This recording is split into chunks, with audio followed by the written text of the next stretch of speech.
Green morning दोस्तों, स्वागत है आपका अपने ग्रीन प्लैनेट के यूट्यूब चैनल पर।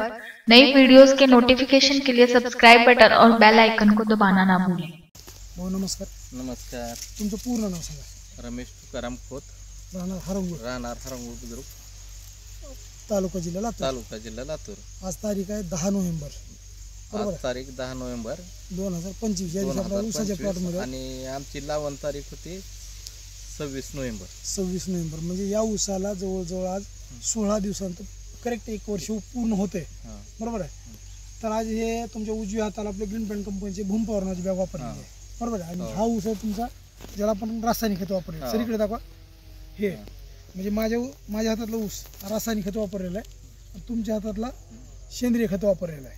तर या दोन्ही ऊसामध्ये काय फरक आहे जरा सांगा बरं. साहेब, हे आम्ही दोन्ही ऊस 8005 आहेत. ही नवीन लावणीचा ऊस आहे.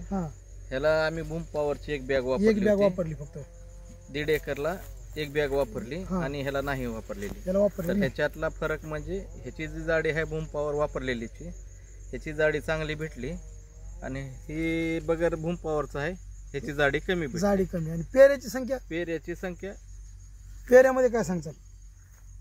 पेरे जर बघितलो आपण आज मोजले तर दोन्हीचे पेरे जवळजवळ सारखे आहेत. तरी आपण 1 2 3 4 5 6 7 8 9 10 11 12 13 14 15 16 17 18 19 20 21 22 23 24 25 पेरा चालू आहे. आणि याचं पण आता त्याचं कसं आहे, त्याचं मोडले बुडातली, त्याच्या बुडातून धरलो आपण 1 2 3 4 5 6 7 8 9 10 11 12 13 14 15 16 18 19 20 21 22 23 ह्याचं पण 25 पेरे चालू आहे.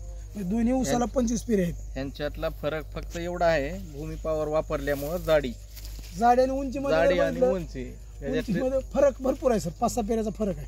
जरा वर दाखवा म्हणजे उंचीमध्ये लक्षात येईल. बरोबर. म्हणजे खत वापरून तुम्ही समाधानी हो. इतर शेतकऱ्यासाठी काय मेसेज आहे, म्हणजे वापरावं का नाही वापरावं सेंद्रिय खत. भूमी पॉवर वापरल्यामुळं जाडी आणि पेऱ्याची लांबी ही दोन्हीत फरक पडतो. म्हणजे खत वापरून तुम्ही समाधानी आहे. बघा सर, सगळ्यात महत्वाचं आपलं जे मिशन आहे विषमुक्त अन्न रसायनमुक्त शेती, त्याचबरोबर मिशन काळे वाचवा. सगळ्यांना धन्यवाद. नमस्कार.